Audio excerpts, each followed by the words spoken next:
وہ گاڑی سے اترا اور بڑی تیزی سے ہوائی اڈے کی جانب لپکا۔ جہاز اڑنے کے لیے تیار تھا اور اسے ایک کانفرنس میں شرکت کرنی تھی جو اسی کی اعزاز میں دی جا رہی تھی۔ جلدی جلدی جہاز میں پہنچ کر اپنی مقررہ نشست پر بیٹھ اور ابھی جہاز اڑنے کے بعد کچھ ہی دور گیا تھا کہ اچانک اعلان ہوا۔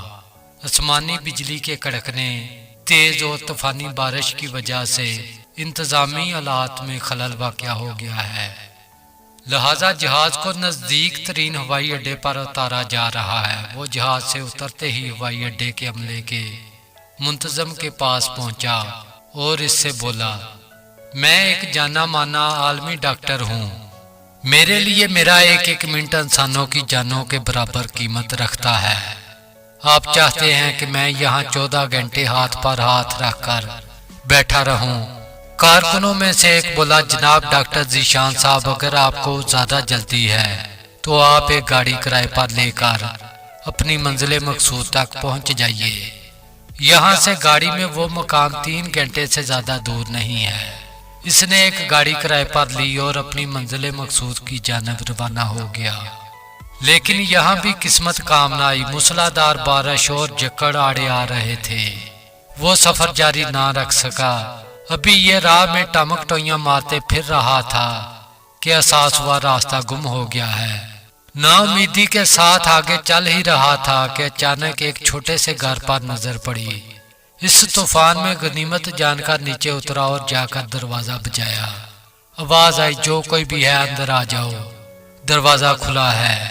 اندر ایک بڑھیا زمین پر جائے نماز بچھائے بیٹھی تھی۔ اس نے کہا، ماں جی اجازت ہے میں آپ کا فون استعمال کر لوں؟ بڑھیا مسکرائی اور بولی، بیٹا کون سا فون؟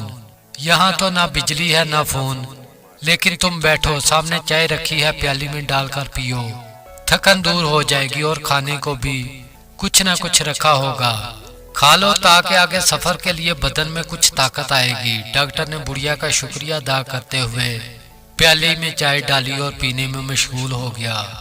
جبکہ بڑھیا نماز و دعا میں مشغول تھی کہ اچانک بجلی کوندی تو ان کی نظر پڑی اس بڑھیا کی جا نماز کے بغل میں ایک بچہ کمل میں لپیٹا پڑا ہوا ہے، جسے وہ تھوڑی تھوڑی دیر بعد ہلاتی جا رہی ہے۔ جب کافی دیر بعد بڑھیا نماز پڑھ کر فارغ ہوئی تو ڈاکٹر نے کہا، میں آپ کے اس اخلاق اور لطف و کرم کا نہایت ہی مشکور ہوں، اس لیے میرے لیے بھی دعا کیجیے۔ آپ کے اخلاق حسنہ سے اس بات کی خبر ہوتی ہے کہ آپ کی دعا ضرور قبول ہوگی۔ بڑھیا بولی، نہیں بیٹا ایسی کوئی بات نہیں، تم راہ گیر ہو اور راہ گیروں کے ساتھ حسن سلوک کا حکم اللہ نے دیا ہے۔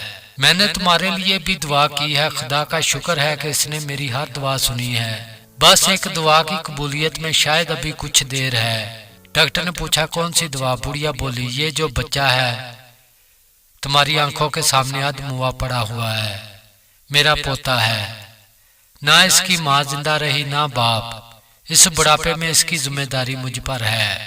ڈاکٹر کہتے ہیں کہ اس کو کوئی موذی مرض ہے جس کا وہ علاج نہیں کر سکتے۔